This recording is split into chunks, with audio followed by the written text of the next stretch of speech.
Greetings and welcome to episode 153 of the Words About Gamescast, the weekly video game podcast for Words About Games. I'm your host, Amy Alexander.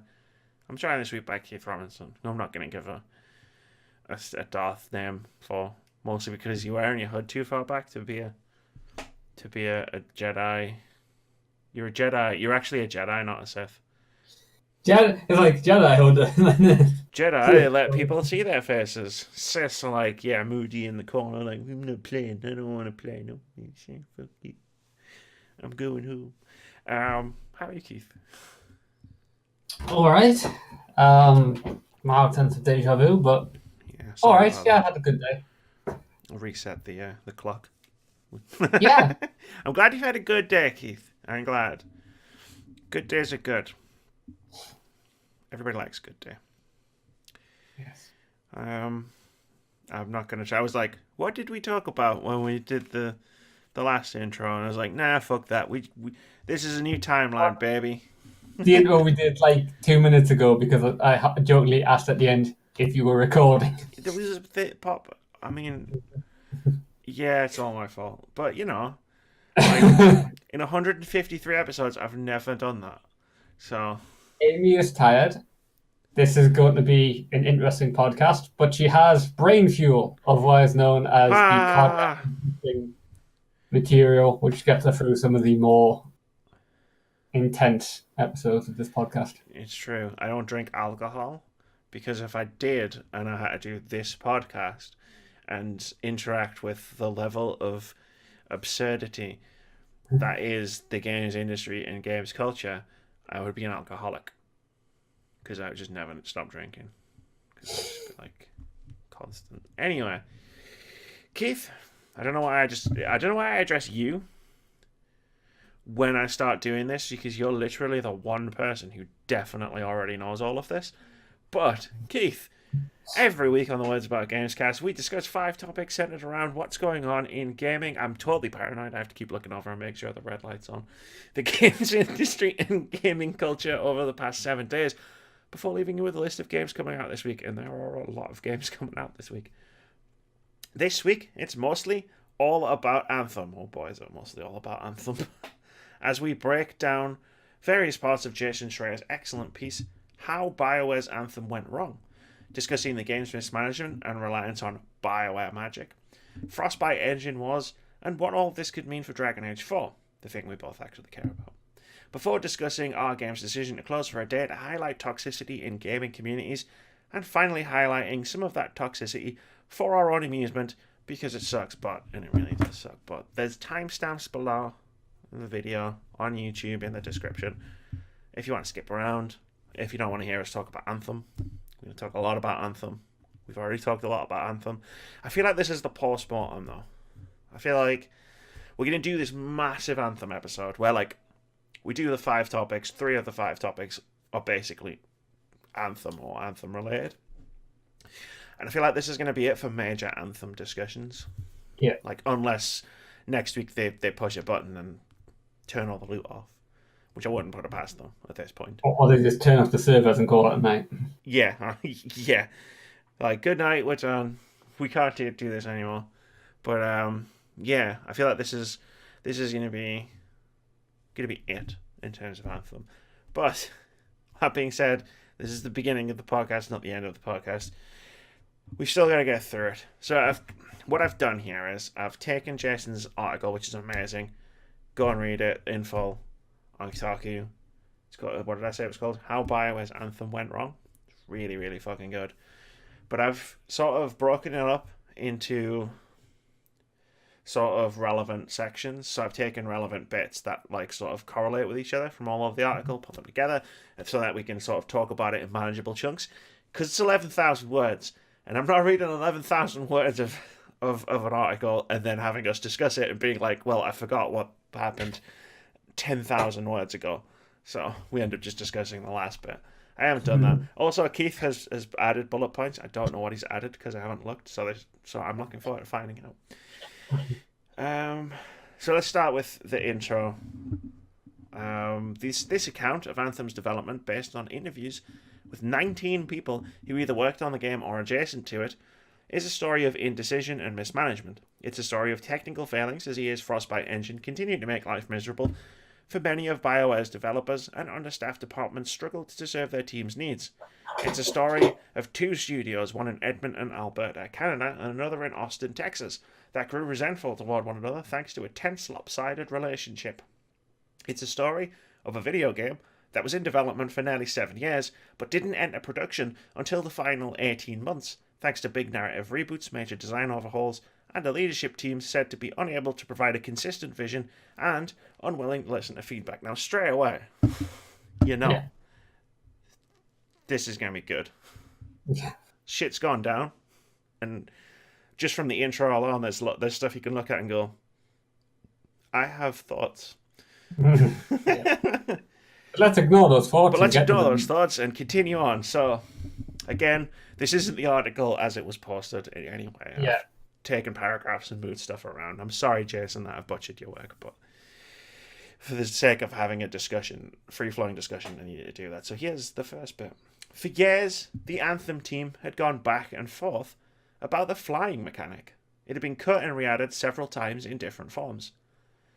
The leadership team's most recent decision had been to remove flying entirely, but they needed to impress Patrick Soderlund, and flying was the only mechanic they'd built that made Anthem stand out from other games. So they eventually decided to put it back. This re-implementation of flying took place over a weekend, according to two people who worked on the game, and it wasn't quite clear whether they were doing it permanently or just as a show for Soderlund. And then there's a bit of a skip. The game was revealed at E3 2017. But what the public didn't know was that even then, Anthem was still in pre-production. Progress had been so slow that the demo was mostly guesswork, team members say, which is why the Anthem that actually launched looks so drastically different than the demo the team showed at E3 2017. It wasn't even supposed to be called Anthem. Just days before the annual E3 convention in June of 2017, when the storied BioWare would reveal its newest game, the plan had been to go with a different title, Beyond. Then, less than a week before the Los Angeles press conference held by BioWare's parent company, Electronic Arts, word came down that securing the rights to the trademark would be too difficult. Beyond was ruled out. The leadership team quickly switched to one of their backup options, Anthem. Everybody, and this is a quote, everybody was like, well, that doesn't make any sense. What does this have to do with anything? Oops. Said one person who worked on the game. Just days before their game's announcement, the team at BioWare had a brand new name that nobody really understood. I mean, does that not just sum... That kind of sums up Anthem, right? Yeah. Like, we don't know what this game is, and now we've changed the name to a thing which has no relation to what we do know about the game. There must have been tangential things in like one of the law implications if Anthem was a backup name for it. However, I do have to stress they couldn't like do Beyond, which was the image of the. Why? Did they have trouble with D&D Beyond or Beyond Thunderdome? I mean, I don't know. It's a trademarking thing, according to the story. Yeah, I just can't. I couldn't really figure that one out. But I did like it's not in here. But I did remember seeing it somewhere. They'd already printed team things with Beyond. With Beyond on. Yeah. When they were told, it's like there was that story I saw on Twitter ages like before E3.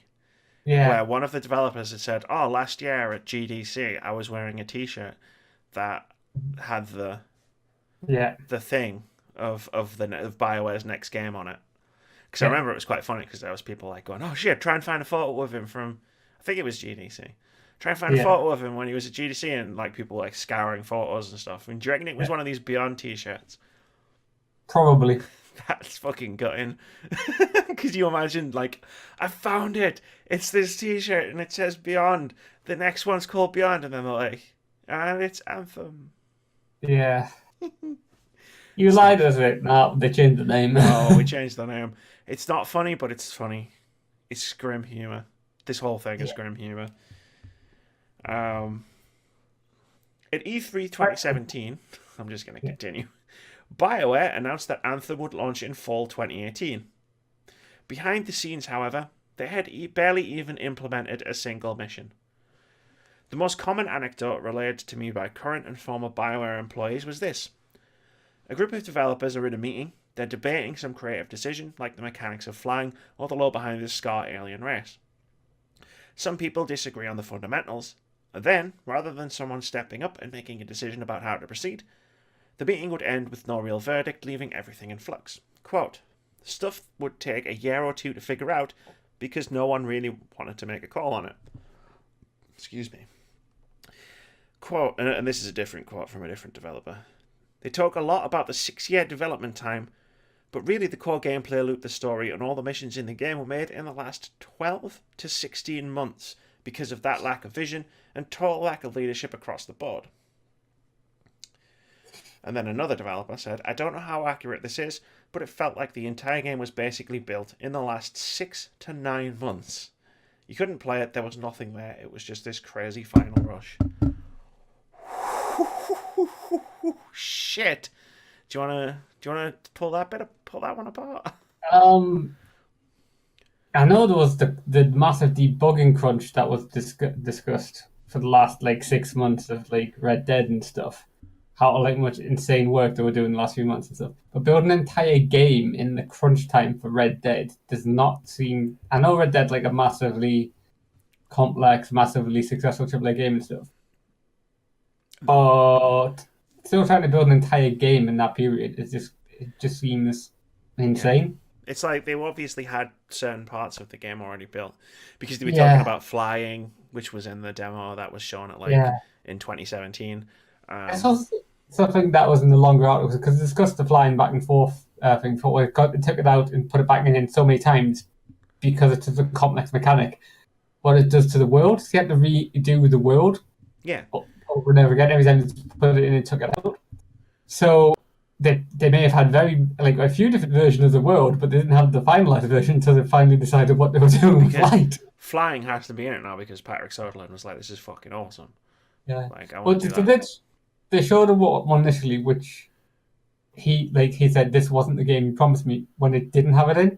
It was basically just mech suits running around a farm. I think was described in one of the things. Shooting. He's like, this isn't what you promised me, which was Iron Man, because they even mentioned it. Yeah, the first thing they said when they said Anthem. It's that looks like Iron Man. Yeah, it does. Yeah, I mean, we talked about it when we saw it at E3 2017. I'm sure I can go back and watch the live stream reveal and just be like, it's Iron Man. But no, it's like they must have had bits and pieces, but I can see where they're coming from. Where it's like they didn't have a game. Yeah. They had maybe a tech demo at best, but to not have a game until 12 months before it came out. So basically February 2018 was when the game started being made. The game started being put together. That's 8 months after it was revealed. That's 8 months after they showed it to the world. And then they didn't even go into production. But they didn't delay it either. The delay came so late. And now you look back at the E3 2017 thing reveal, which was it was light. Yeah. Which now makes perfect sense. And then that, but even the big game blowout they did at EA Play last year, where we were all sitting there, and it was that mission, but it was chopped up. Yeah. So you saw a little bit, and then you saw a little bit more further down, and you saw a little bit more. Nothing, and I think we called out on how little you saw. But now it's oh, yeah, that makes sense. Because by that point, one mission. You're only making the game for you've only been putting an actual game together for 4 months. But you're trying to show people, essentially trying to tell people that you've got more than you actually have. And it's oh my god, so much of the stuff that we were saying for months before Anthem, and so much of the stuff that I was saying after I played it, and so much of the stuff that we saw and heard makes so much sense. There was that one guy, we talked about it on the podcast last year, when they still said it was coming out in fall 2018, and there was that one leak. I can't remember if it was someone who worked at BioWare or not, who said there is no way in hell this game is coming out in fall 2018.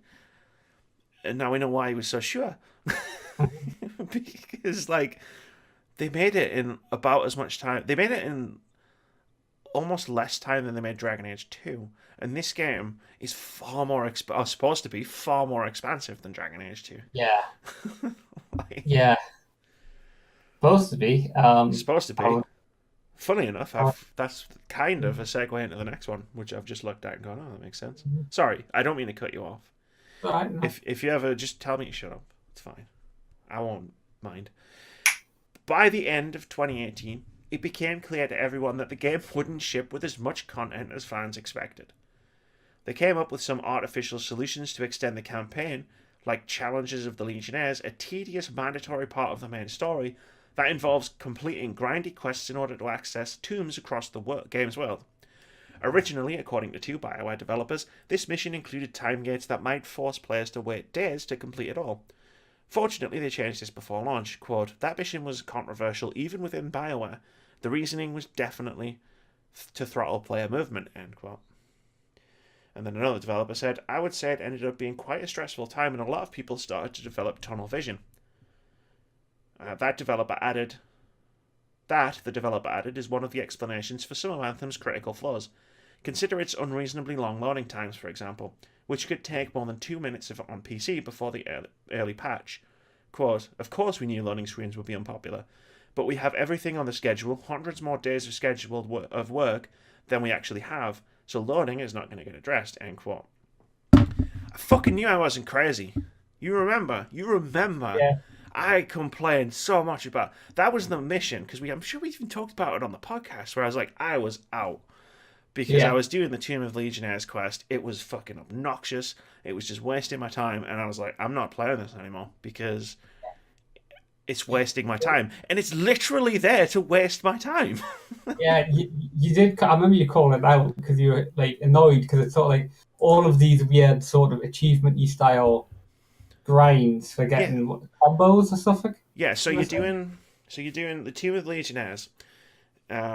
You're just doing the main mission, doing the stories. You go to Fort Tarsus, you talk to some people, you get a mission, you go, you do it, you come back, you get another mission, you do it, and it's got that kind of nice. It's got that kind of like loop.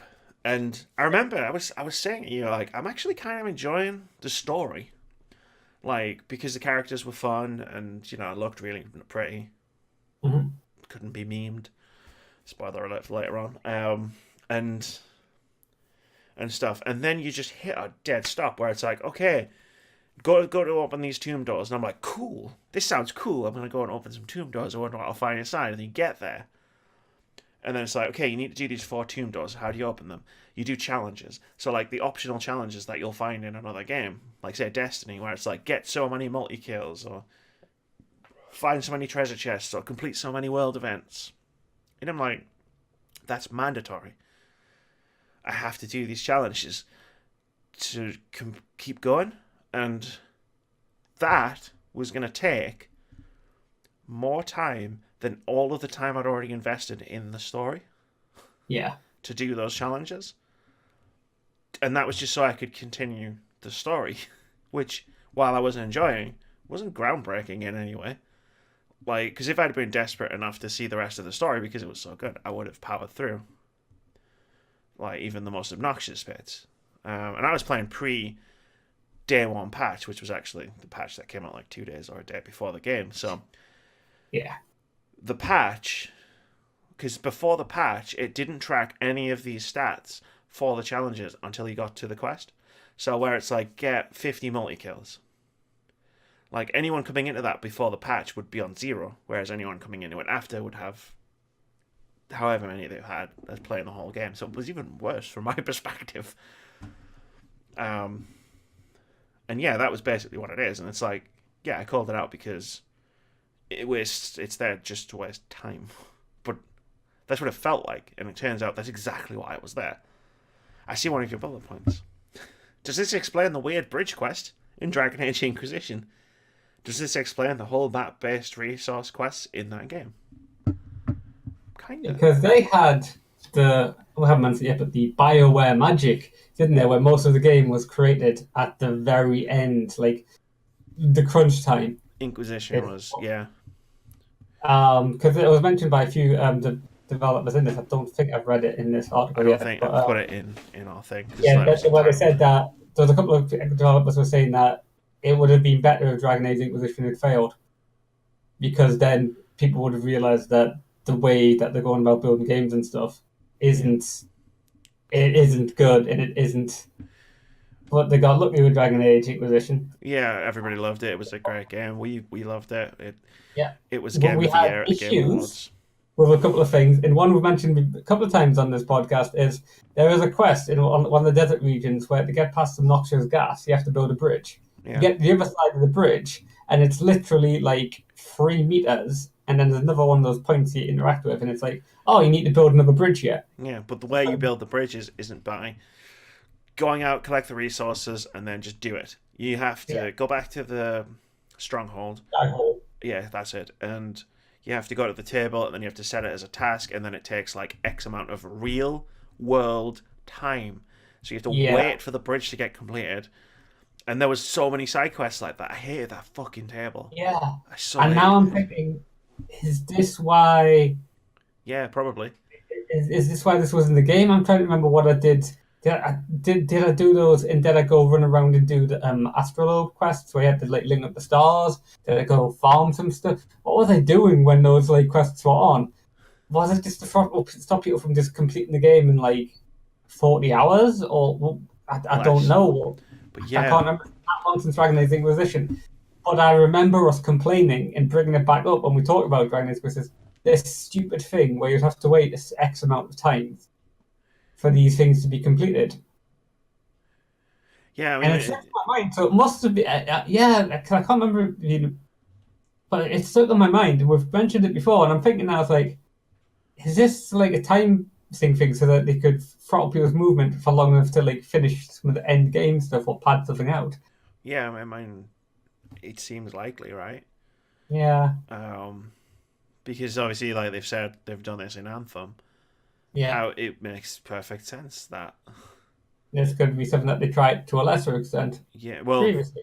to just go because if you release a game in this day and age and it doesn't have 100 hours of content, Yeah, then people are going to be like, well, it's too short because that, like discourse. We've yeah, talked about the game length thing before. yeah, So to get that, you pad it, right? yeah, And most games have most RPGs like this have padding.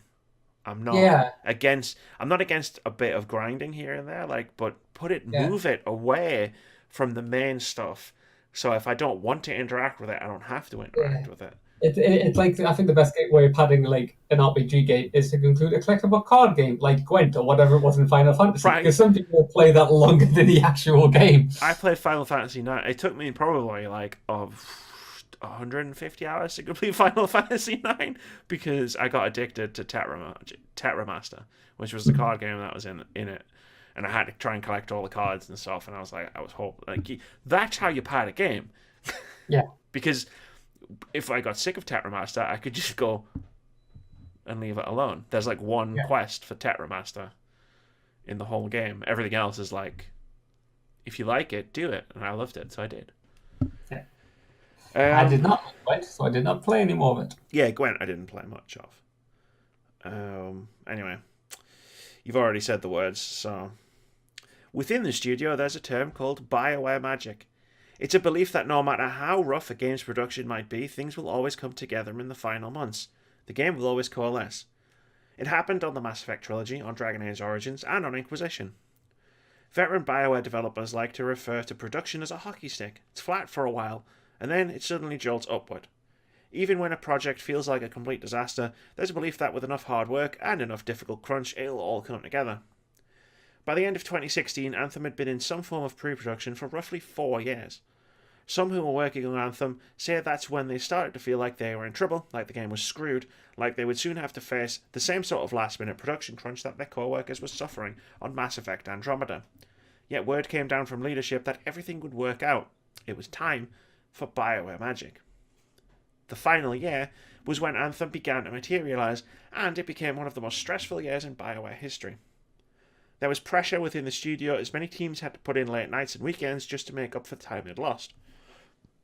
There was pressure from EA as executive Samantha Ryan brought in teams from all across the publisher, including developers from outside studios like Motive in Montreal, to close out the game. Quote, "I'd never heard of stress leave until the end of Andromeda," said one former BioWare developer, referring to a practice in which BioWare employees would take weeks or even months off for their mental health. On Anthem, the developer added this practice just got worse. Quote, "I never heard of people needing to take time off because they were so stressed out, but then that kind of spread like wildfire throughout the team." End quote. Sounds familiar. Sounds depressingly familiar. I mean, I would like to know if stress leave is paid for, if it's unpaid for. I mean, from what I've heard from other, people who released a massive AAA game that was a sequel to something last year, like they didn't really have stress leave. You had sick leave. You had sick leave. I suppose a big difference would be BioWare Edmonton is obviously in Canada. So the healthcare system in Canada is very different than what it is in the United States. One in the US, yeah. So it's entirely possible that if you get signed off for stress leave, they might have gotten paid. But at the same time, I don't want to say that's definitely the case, and also I don't want to excuse the fact that they had to go on stress leave in the first place because, I mean, these are just games, man. Like, games are cool, games are important. I get it, but not enough to destroy multiple. Like, it spread like wildfire through the team. So many people. That's a lot of people. Well, this is the thing. It's like if you're in a team with 10 people and you're doing X amount of work, and they increase that X amount of work, and people are struggling to the point where someone cracks from stress. When that person goes away for weeks, if not months, that workload's got to be shelved to the rest of the team. Yep. And then someone else will crack, and then someone else will crack, and it just escalates. It's bad. It's very bad practice. And again, like I feel so terrible for anyone who gets into this thinking, I'm gonna make games. Not only am I gonna make games, I'm gonna make games at BioWare. Like Patrick, who's on this show sometimes. I bet he would love to fucking work at BioWare. People get into this thinking it's the dream. Yeah. And then the reality is what we're reading about now, because this is the third time in a row that this has happened to BioWare specifically. Mass Effect Andromeda, Anthem, and Dragon Age Inquisition. Those went in chronological order. But like, people get into this thinking it's the dream, and then it's not. It's it sounds like a nightmare. Mm-hmm. And then you've written a bullet point here. Like, the hockey stick metaphor is definitely crunched. Do all developers normalize this practice? It seems like AAA developers do. Yeah. I mean, I was making a slight reference to a company which recently put out a tweet saying, our game's going to be delayed a little bit because we don't believe in crunch. We don't believe in these sort of like practices. And then they did the a possible deliberate thing. Allegedly deliberate thing where there was specifically capitalized letters in their thing which suggested that EA was known for this practice. I mean, they are. They are. But the studios that they publish for are known for this practice. I was going to say, I am not an EA apologist in any way, shape, or form. Yeah. But I think it's worth noting that apart from mentioning Patrick Soderlund's name, we haven't mentioned EA once. Yeah. This is the thing. It's like, I can't remember that guy, but you love him. Pierre going after the Oscars. Martin Solon. No, Joseph Fares. Sorry.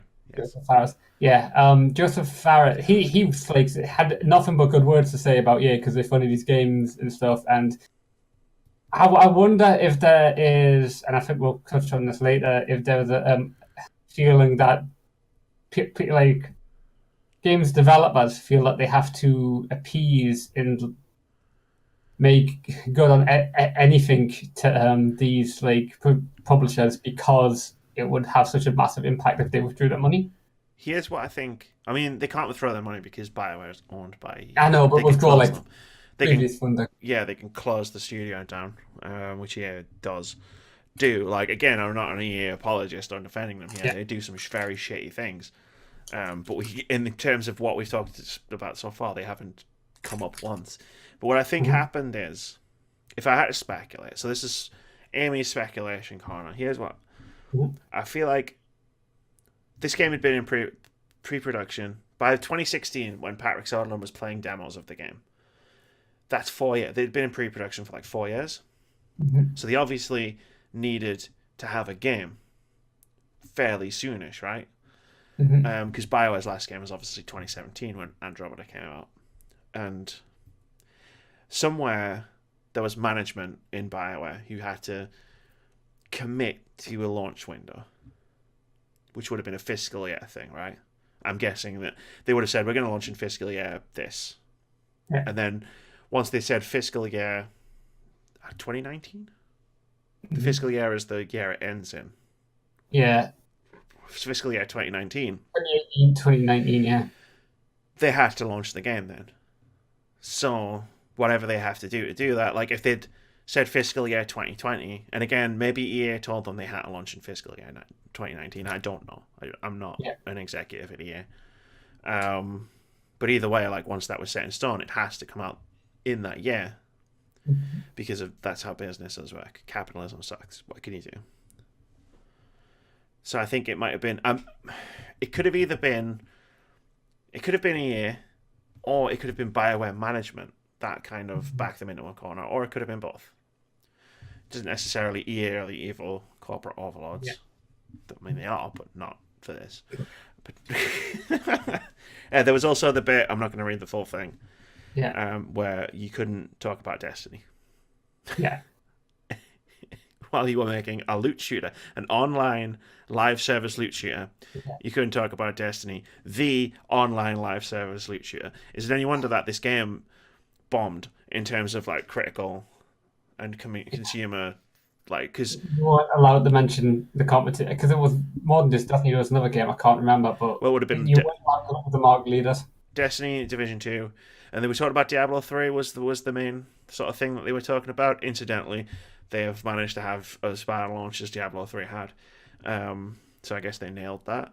But the yeah, it's like Destiny, for all its flaws, has done something right. Because while Destiny when it launched was had its issues, they fixed a lot of that in the later game. So Mhm. you would think, having seen that there's a blueprint there, not in how Destiny launched. Certainly, look at how Destiny launched and think, right, we need to avoid that, and then look at the Taken King and stuff like that and go, we need to get inspiration from this because this is what worked, and then we need to make the Bioware happen around that and Yeah. make our own flavor of that. But instead, they didn't, and now look where we are. They've made a loot shooter where the loot doesn't matter, where the gear that you equip doesn't matter, where it is just a giant waste of time to do a lot of the things in the game. Specifically, Yeah. there's tons of stuff that now that it's out and it's finished aren't easy fixes, but during a development cycle would have been easier to fix in the inception of the idea, as opposed to now when it's out and you've got to Yeah. fix it. And it's just like, Well, but- learn from the guys that are doing it right, or learn from the mistakes. yeah. Division 2 is probably the first live service loot shooter game that has launched that hasn't had major issues in one way or another. It's had issues, sure. Every Yeah. online game that ever launched has had issues. So it's like there's plenty of things to look at and say, well, we can avoid this and this and this because we know about it, but because it's taboo to talk about, they haven't avoided any of that. They've basically just copied all the same mistakes in their own fashion. It's crazy. It's absolutely crazy. Do you have anything more to add about Bioware Magic or No, Destiny? the fact that like Bioware Magic, the hockey stick, like the fact that there's these terms that float around the industry for this practice, I don't feel that that's a very healthy way to go. I It'll don't be think, fine. Like it's the Homer. Like we do it all the time. It's the Homer Simpson thing. It's just a little yeah, wet. It's still good. It's still good. It's just a little airborne. It's still good. yeah, It's still good. Like no, it's not. yeah. I just, They needed a manager because apparently, according to the article, like Mark Dara came in and just started actually making decisions. And that's what got Anthem to the space where they could actually release something. Like, it's a fucking miracle this game came out and worked in February. But they needed someone doing that in 2016. Yeah. They needed someone to just grab people by the head in a management position and just go, okay, are we doing X, Y, or Z, and make a decision and just do it. And they didn't have that by the looks of it until 2018.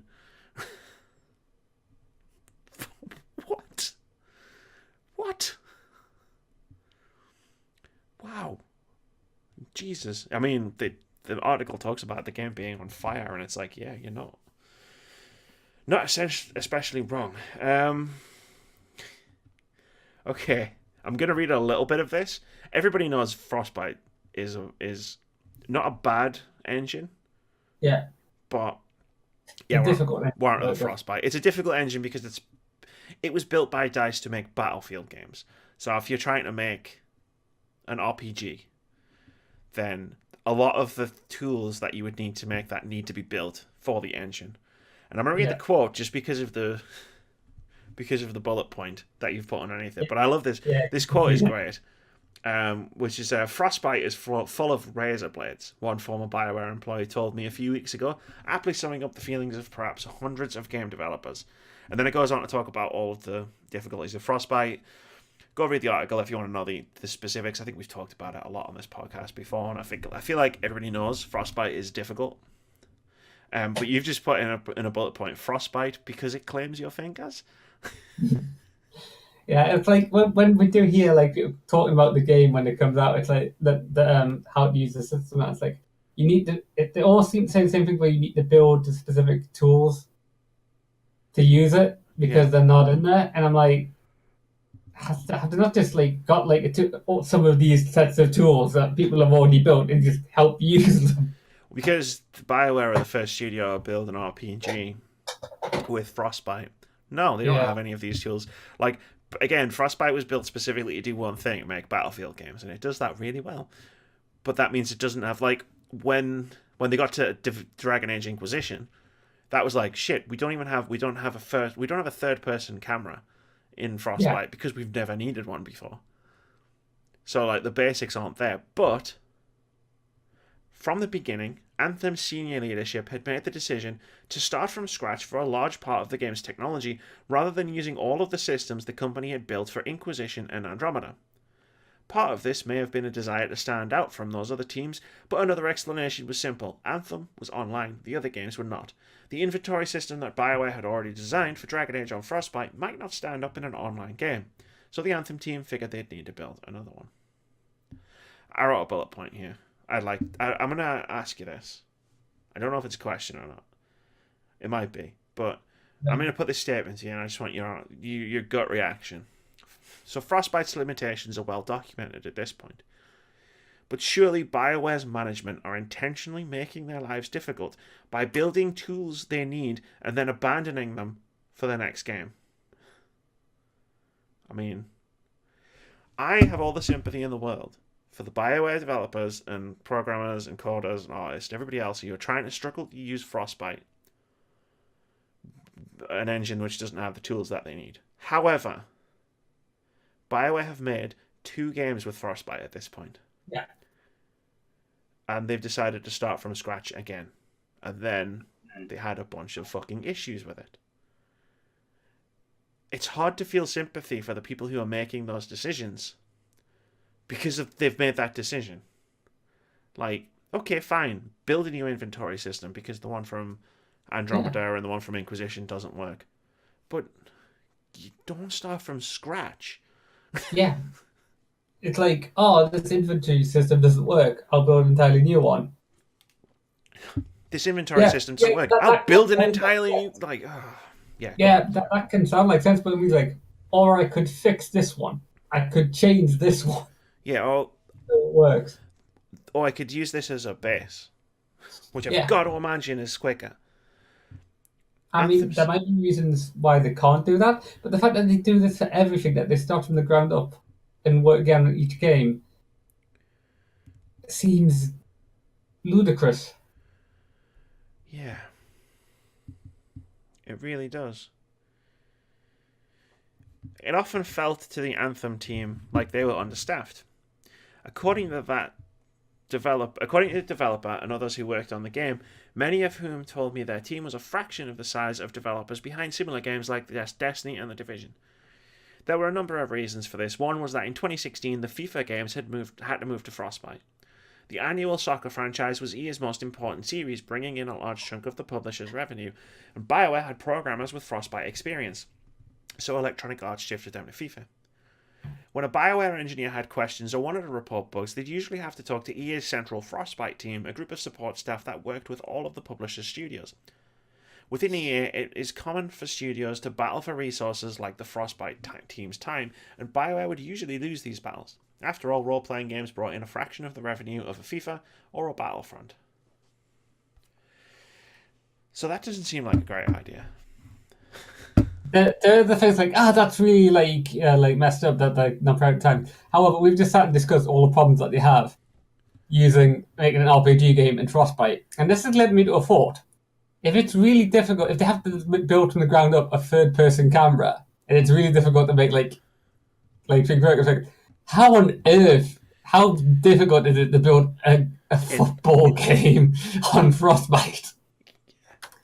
Oh yeah, there is that. It just occurred to me, it's like, we've got this Yellow game franchise. Oh, we've got a really short window to build this game in Frostbite. It's like, I get why the Anthem developers would look at the moving the people from Anthem over to FIFA to get the engine up and running for FIFA. But this was in 2016. Yeah. Either it was in 2016 and the 2016 game was coming out, or it was in 2016 and the 2017 was game. Either way, but FIFA was coming out first. Yeah. And your game's been in pre-production for 4 years. Yeah. So, like, in this regard, and again, like, I feel dirty almost, but like for doing this, again, I'm not an EA apologist in any way, but it's like they needed those people over there because they needed to make sure FIFA wasn't an Anthem-sized catastrophe, as it turned out later on. Like, in hindsight, Anthem was a catastrophe. That's what I mean. So, like, I get that they moved them over there to make sure that this franchise, which makes them the most money out of all of the games that they sell, worked properly. Now, I'm guessing, judging by the tone of this article, that they then didn't send them back to Anthem, or back to BioWare to work on Anthem's Frostbite problems, which is where I think there's a mistake being made here. Yeah, I mean, I remember reading in the main text that there was like it was a Frostbite strike team that worked out of a different country. Yeah, they were sent DICE. Yeah, and they were sent in after like FIFA launch and stuff. I can't remember how long it said afterwards, but it did seem like that he had realised or had been told that there was a massive problem getting Anthem to work. See, this is a point. You've put it essentially in a different way to what I've been thinking it, which is how much did EA know about how bad things were with Anthem? Because this is the thing about Jason, this guy's article. Jason's. Yeah. I don't think he mind. He doesn't mention EA that much. When we're talking about, we do mention EA much, if not more than what this guy than what he does. And you do have to think about it. Someone's like, how much did EA know that this was not gonna fly? Because they knew that the first one's like, this isn't the game we want. But then another demo comes along and it's like, this is amazing. This is awesome. Much better. Why didn't you show me this first? Well, because there's months between. There's at least weeks, it says, and there might have been months between when Sutherland played the first demo and when he played the second demo. But as the article says, they did that in a weekend. Yeah. And they did it just for him, without knowing if any of that work was going to be in the game. Yeah. Ironically, considering it's EA. It's in the game. But, But yeah. So it does make me wonder. Yeah. And it just, I mean, we know that there's problems using Frostbite.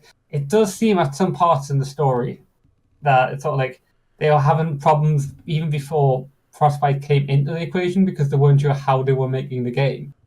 It seems to be a catalogue of errors rather than one thing. Yeah, it's like you can blame Frostbite for certain individual elements of Anthem being fucked, for want of a better term.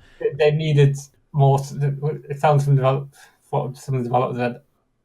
They needed support that they didn't get because it was like FIFA needs to come out. It's a yearly game, and it makes billions. But yeah, Anthem, even if Anthem was wildly successful, it probably wasn't going to make billions. Yeah. But yeah, no, it's very, very weird. Like, and it does make me wonder. It did that. Like, I wonder, and I feel like I'm going to wonder for the rest of my life, or like the rest of the week. But because then I won't care anymore after that, or enough to wonder about it. But I do wonder about that. It's until the next big crisis in the video game industry. Like the developers did. Like you're right though. What you say is correct. Like the developers, like Frostbite, can be blamed for certain things, but the developers specifically said the ones that Jason talked to didn't know. Only started getting an idea of what game they were making after they saw the reveal trailer.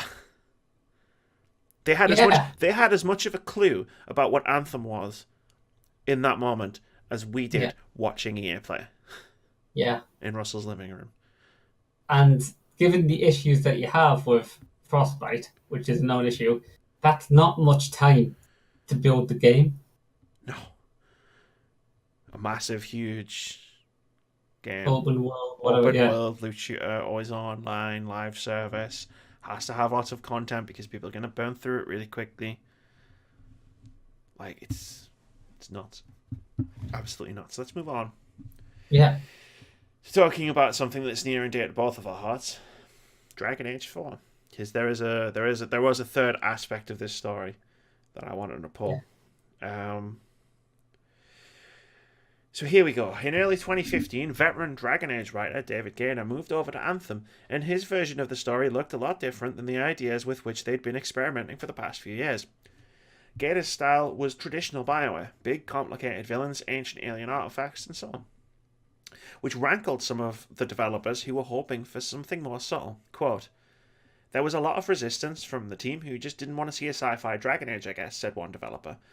A second added, "A lot of people were like, why are they telling the same story? Let's do something different." When asked for comment on this, Gaynor said in an email that when he started on the project, Anthem design director Preston Watamaniak? Sorry. Had pushed him in a science fantasy direction. Quote, "I was fine with that, as fantasy is more my comfort zone anyhow, but it was clear from the outset that there was a lot of opposition to the change from the rest of the team. Maybe they assumed the idea for it came from me, I'm not sure, but comments like 'it's very Dragon Age' kept coming up regarding any of the work me or my team did, and not in a complimentary manner.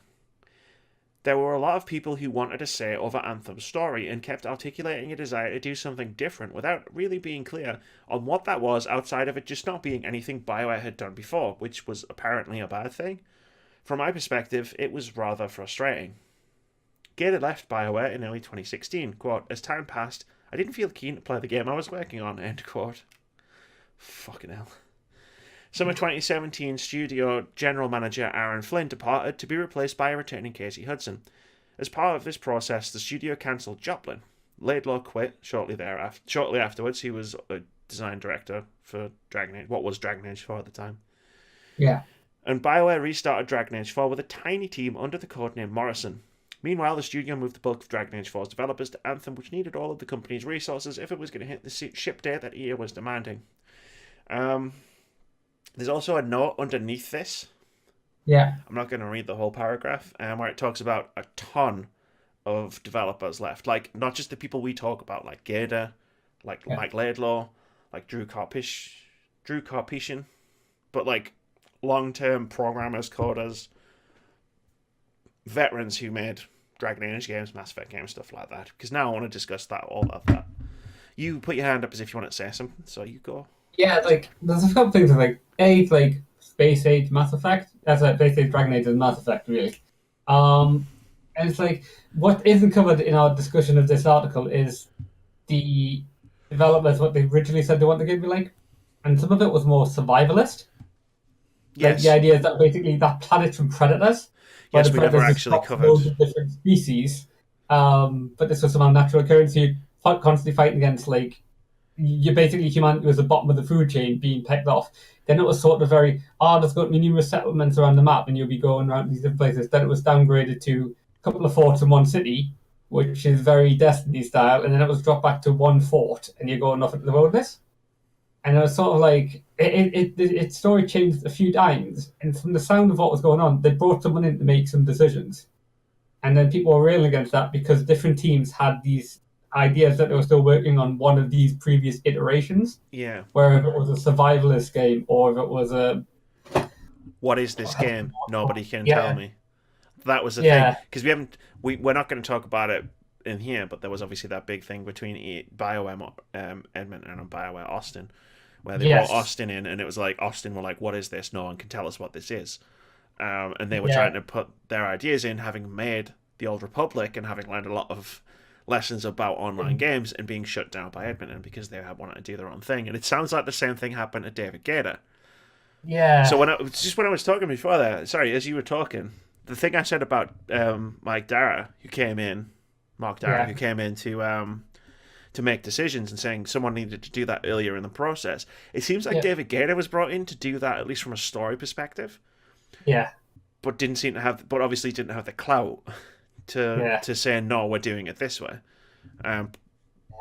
Probably because he wasn't put in charge of the whole project. Like, Mark Dara's name is first in the credits of Anthem, and he only worked on it for 12 months. Yeah. That tells you everything you need to know about. That may some feathers, but it probably tells you a lot of what you need to know. Yeah, I think that tells you a lot about Anthem. But double bullet point. Yeah. Yeah, I mean, we've got bullet points. Like, why move Laidlaw at all? I mean, if you like, why reboot Dragon Age? Because if you do one or the other, yeah, fair enough. Okay, look, you sit down with David Garner, and you say, look, you're doing Dragon Age, we need you to help on Anthem because it's having problems. But then come back to Dragon Age, the Dragon Age that you're working on. Yeah. And then, as I was reading that bullet point, I've suddenly realised they probably had to reboot Dragon Age 4 because everybody who was working on it doesn't work there anymore. Yeah. There's so many people left, and they would have had. I mean, the Astra, the Frostbite strike team that could be flown in to help them with the Frostbite engine. I'm assuming that they moved a lot of people onto this.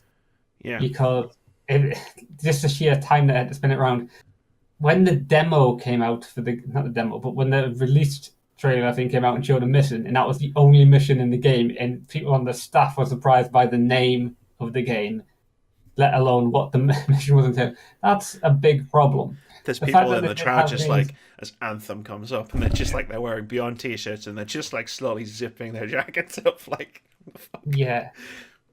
No, it's Podcast Beyond. Yeah. But that's not the Podcast Beyond logo. Don't worry about it. It's fine. We custom made some t-shirts.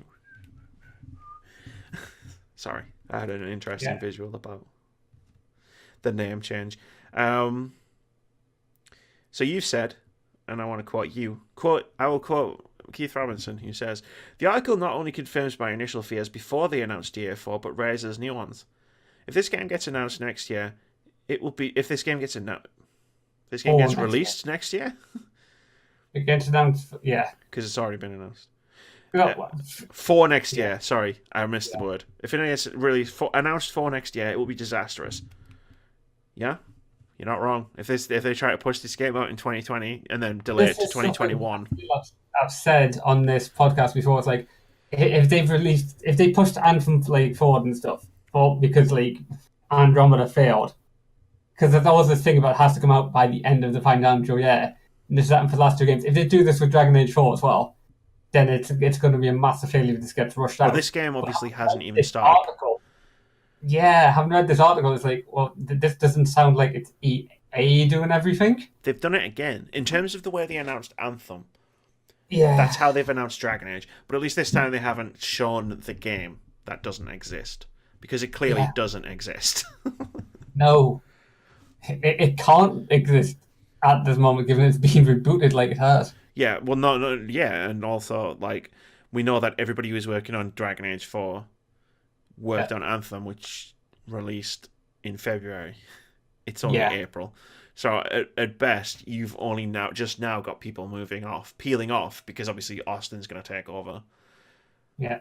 So you've got people peeling off to do Dragon Age now, at best. I'm going to save that one, because there was that ominous parentheses in Jason's article, which said we're going to talk more about Dragon Age 4 in a later article.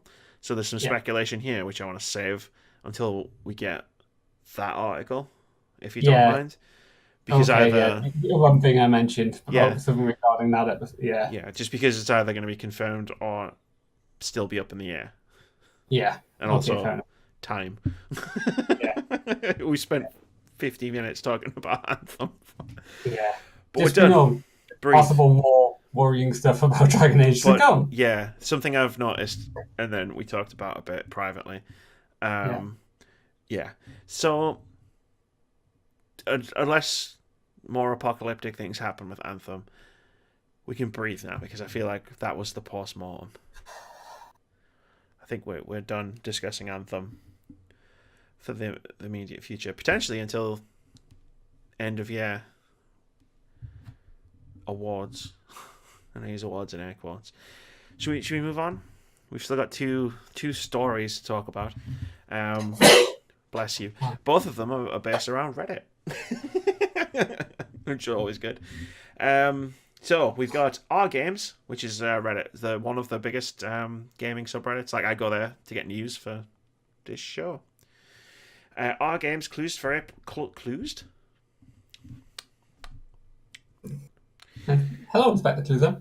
R Games closed for April Fool's Day to highlight toxicity in game communities. I've got a story here, written by Emma Kent over at Eurogamer, who writes, in an extended post, the moderation team explained their decision to shut the subreddit was motivated by an increase in, quote, vitriolic attacks between individuals and condescending, dismissive, vindictive, and pessimistic attitudes towards minority groups in gaming.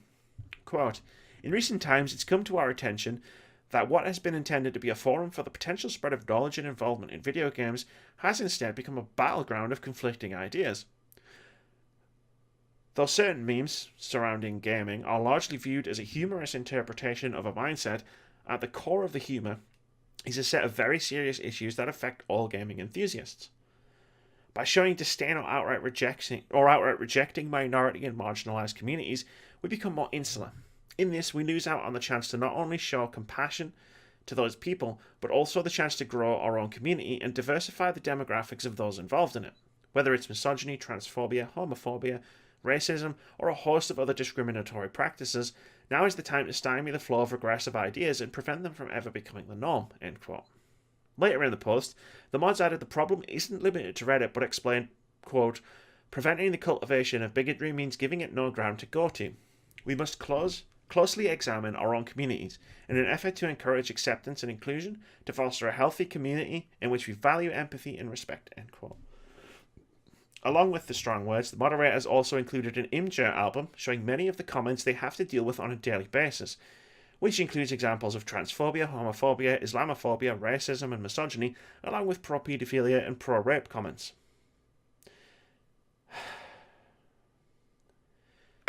We talk about video games, man. Like, isn't it good we're not mods?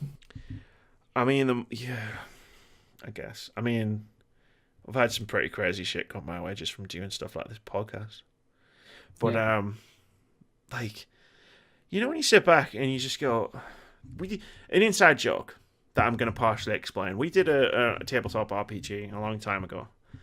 And there was a moment where some wacky, crazy shit was going on. And there was this one character who was in charge of stuff, who was like a higher-up politician, just went, what do we do? Like I can't explain what it is we do to people. And I'm like, I'm in a similar boat. Is this the IOA guy who started weeping in the middle of a briefing and started, I can't tell my family what I do. I can't tell my family what I do. And I'm like, I feel like sometimes, I'm sorry, I'm going to get personal here for a second, and I will talk about the actual art game stuff, but it's like, in the last month alone, I think about the things that we've talked about and the amount of times I've had to say the word rape. And I'm like, people say like people who don't know, don't watch my stuff. It's like, you do YouTube? And I'm like, yeah, I talk about video games. And he's like, oh, what kind of stuff do you talk about? And it's like, I don't want to tell you because we started a podcast like 3 or 4 years ago. To like 153 episodes ago, we started a podcast because let's talk about video games. How cool are video games?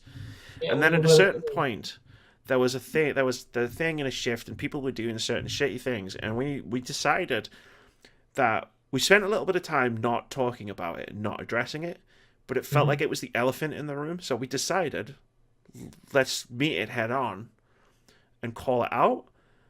And then it's gotten to the point where we're talking about this kind of shit like almost every week. So when people are like, oh, what kind of stuff do you talk about? I'm like, I don't have an answer because I don't want to tell you. Ignorance is bliss.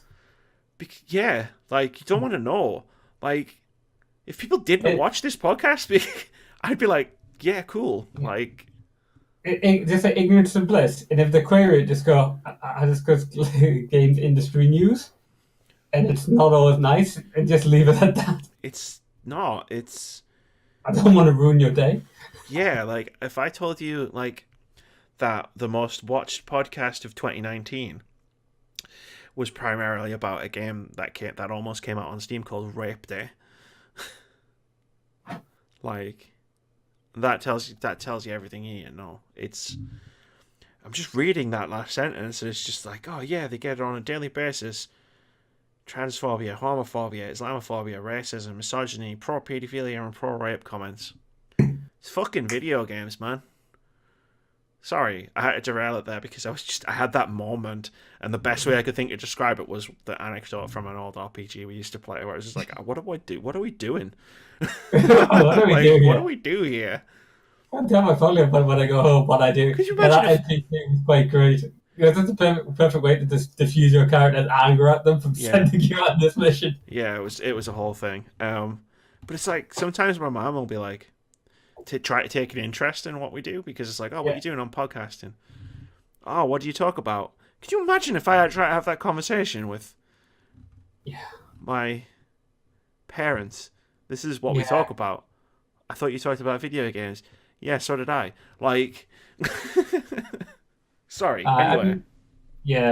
Our game's closed for a day to highlight toxicity. In the post that they put up a bunch of charities, links to say, like, go donate to one of these charities. They were all geared towards the things that they were talking about in the post. So there were some LGBT charities, some charities for black people and people of color, all sorts of different ones. It was a really nice thing to see. It was nice, like, oh, like, because at first I was like, that is the shittiest, like, I was ready to just be like, April Fool's joke, like, I'm gonna fucking what? And then when I actually, oh no, it was serious, I was like, oh, that's actually really nice. And like, the reasoning they had for doing it on April Fool's Day was, well, of all of the days of the year, this is the one where there's less likely to be news, because it's April Fool's Day. So this is where we can do it without impacting people who go to the subreddit to get news. So I was like, actually, that makes perfect sense. It was just nice. Sorry, you can talk now. That diatribe was... Yeah, I mean, I feel you've covered everything from that. I am known for avoiding Reddit. I've never actually gone there in anything that hasn't been linked to it by you, and I've only done that like twice. I've kind of avoided most forums and stuff for quite a while because I'm an adult. I can decide to walk away and not engage with these people. Unfortunately, that just means the internet's great for bringing like-minded people together. It is. It's also bad because it brings like-minded people together. I mean, I will say that our games is one of the better communities on the internet. Like, the community itself, not just the mod team, but the community itself. Like, when you go on there and you see people talking about any one of the number of subjects we've already talked about, like, it's very quickly downvoted to the point where it's like hidden comment, like, it's not shown on the thread, and then deleted by the mods quite quickly. So they're quite good at catching that kind of thing. I mean, in terms of Reddit, it's like, I mean, without Reddit, like, my life would be completely different because I found all of the transgender Reddit communities, and here I am now. But we don't want to go too much into that in a gaming podcast. But yeah, like it's a really great tool, but at the same time, like you say, it also brings other types of like-minded people together. So it can cut both ways. But good on our games. Like, they got some blowback because of it. Of course they did. From the community, who were just like, "Why'd you shut it down?" Like, "Oh, but the community's not that bad." It's like, I don't think from the statement that they made, they weren't necessarily calling out the R games community so much as they were just calling out the gaming community, if that makes sense. Like, in general. Like, yeah, sure, not all gamers. Like, we're both gamers, and neither of us are any of those things. Transphobes, homophobes, whatever. But, like, it's very prevalent, as you can tell if you've watched this podcast for more than a few weeks. Speaking of which, yes, we decided to end this show a little bit differently. So, because I explained this in the intro of the other timeline, there's this Twitter account called Shitty Gamer Takes. It's amazing.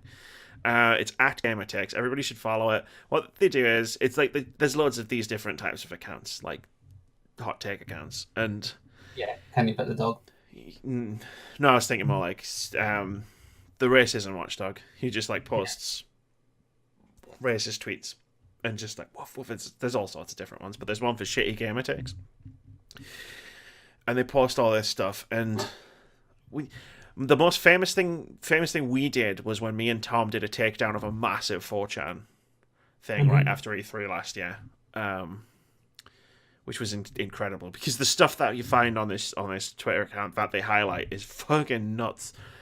And I don't know, we thought it would be funny to just break this down and mock it, probably mercilessly. But someone actually sat. I'm going to read some stuff. I did not write this, but someone in the world that we live in sat down to write the words that I'm about to say. We're just going to do one. We're not going to do the second one. The second one just blows my mind. Okay, so here's the post from Reddit. No, you're not a gamer. I'm sick of... That's the title. Yeah. I'm sick of all these people who think they're gamers. No, you're not. Most of you are not even close to being gamers. I see these people saying, I put well over 100 hours in this game, it's great. That's nothing. Most of us can easily put 300 plus in all of our games. I see people who only have the Nintendo Switch and claim to be gamers. Come talk to me when you pick up a PS4 controller, then we be friends. Also, dear all women. It's his emphasis, not mine. Pokemon is not a real game. Animal Crossing is not a real game. The Sims is not a real game. Mario is not a real game. Stardew Valley is not a real game. Mobile games are not real games. Put down the baby games and play something that requires challenge and skill for once. Sincerely, all of the actual gamers. I mean, first off, this post I wasn't aware that Pokemon was like women only. Mario. It's a really good thing that I've never owned this a thing before the Switch, and I don't own any of those franchises. I've only played, out of the games that he mentions there, I've only played like 3 out of 5. So, I guess I'm not winning correctly. But holy shit! Yikes! Let's go to the bullet points that we did for this. Are you ready? Now comes the part where we throw our heads back and laugh. Are you ready? Favorite gif. Yeah. We could do. I can't believe someone decided that Pokemon, Mario, Animal Crossing, and Stardew Valley were women's games, because that's how they've written. Dear all women. It's like clothes, right? It's like I'll let you in on a secret about games. There's no such thing as men's and women's games. Games don't have genders. Crazy, right? I know, I've just blown your mind, but there it is. Yeah. I mean, I'm assuming by the last sentence, put down the baby games and play something that requires. This was about Sekiro. I'm Yeah. gonna hazard a guess. There's something else I want to say. Like, some people can put like 300 plus hours in all of their games. How many games are you playing, mate? How many games do you own? Because I own like 900, and those are just current generation. Like, Yeah. hold on. I play, as you're aware, I play a lot smaller amount of games. I'll just cover Amy wants to check stuff. There are only there are quite a few games that I can put hundreds of hours in, but there's only like 3 or 4. There's a calculator in front of your face. Sorry. It's fine. 300. 300 hours times about let's say round it down and say 800. That means that in this generation alone, according to this dude's gamer math, which is obviously truly legit because he's a real gamer, I should have played 240,000 hours of games. Now, This generation. Now that possibly is possible for you. 240,000 hours since November 2013. Yeah. I mean, I don't know how many hours it's been since then to now. Has there been 240,000 hours in time? Well, 6 years? I don't know I how was to going work to that say, out. I would do like one game a year with that many over 100 hours in it. Like, it's like over, like, PUBG. Actually, I'll go to PUBG because I streamed that game a lot. There was a couple of periods of time last year where PUBG was the only thing I was streaming. And I haven't put 300 hours into PUBG. Yeah. So there's 8,760 hours in a year. Okay, so 8,760 hours in a year. Yeah. So hold on. 240,000 I divided mean, by... there's enough on this. I will also point out that What was this it? person said difference of only PS4 people. What not was that? Xbox players. It was 8,760 hours in a year. That is 27.3 years. I'm somehow supposed to have fit all of that in since to be a real gamer. Shit. That doesn't include time for you to sleep or go to work. Oh so yeah, I you'd would literally just have to play non-stop. I mean, I do enjoy that. Come talk to me when you pick up a PS4 controller, then we'd be friends. I'm not gonna lie, I have a strong urge to get rid of my PlayStation. I don't want to be friends. I have a PlayStation. I don't want to be friends with you. I have a PlayStation. I haven't turned it on in a long time. Like, I was playing my Switch last week when I was playing Yoshi. The last time I played my PlayStation, I had Sekiro on it. Before that, probably Spider-Man. It's amazing, and I don't mean that in a good way. Dear all women. Damn. I guess I need to go and play Pokemon and Animal Crossing post haste. Well, I mean, there's that new Pokemon game coming out, but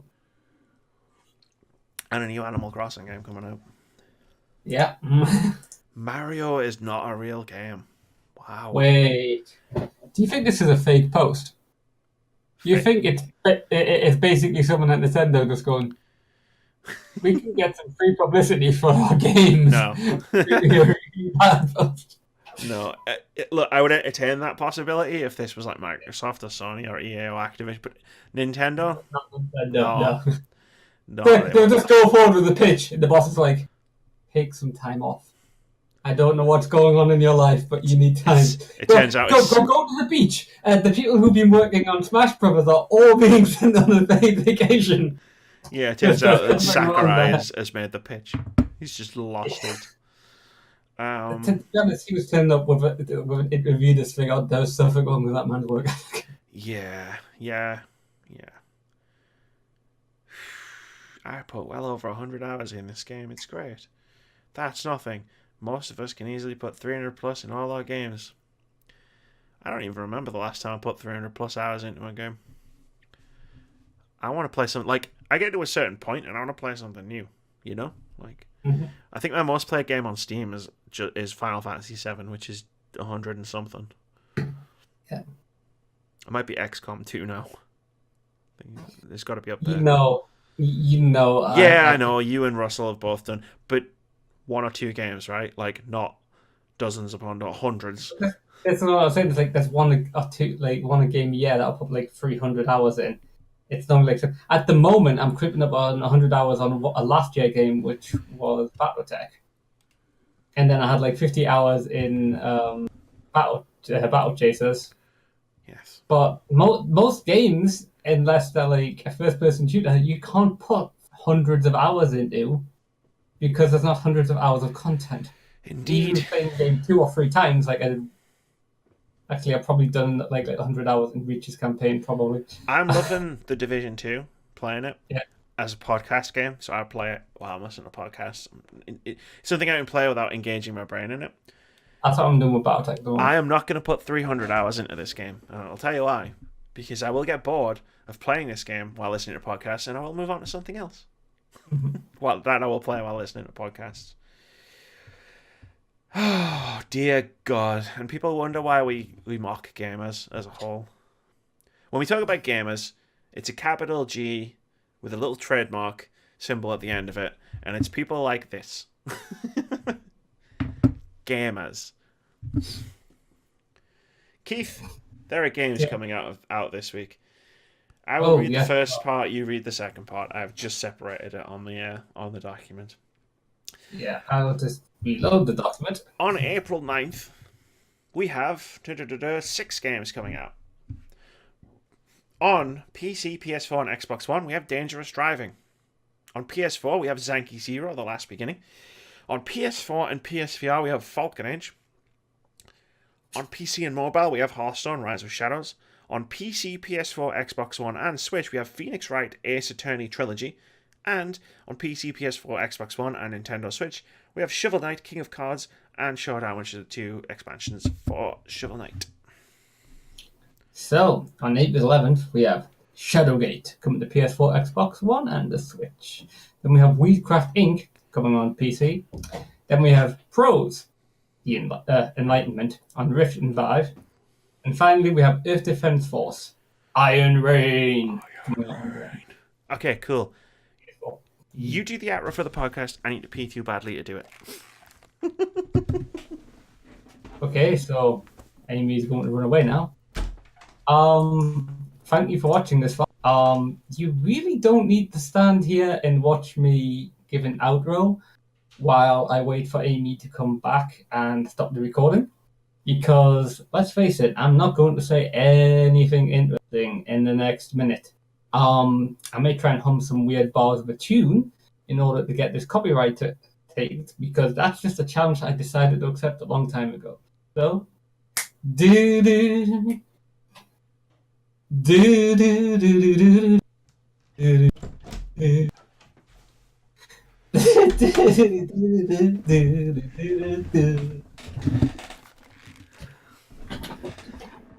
Bye. Bye.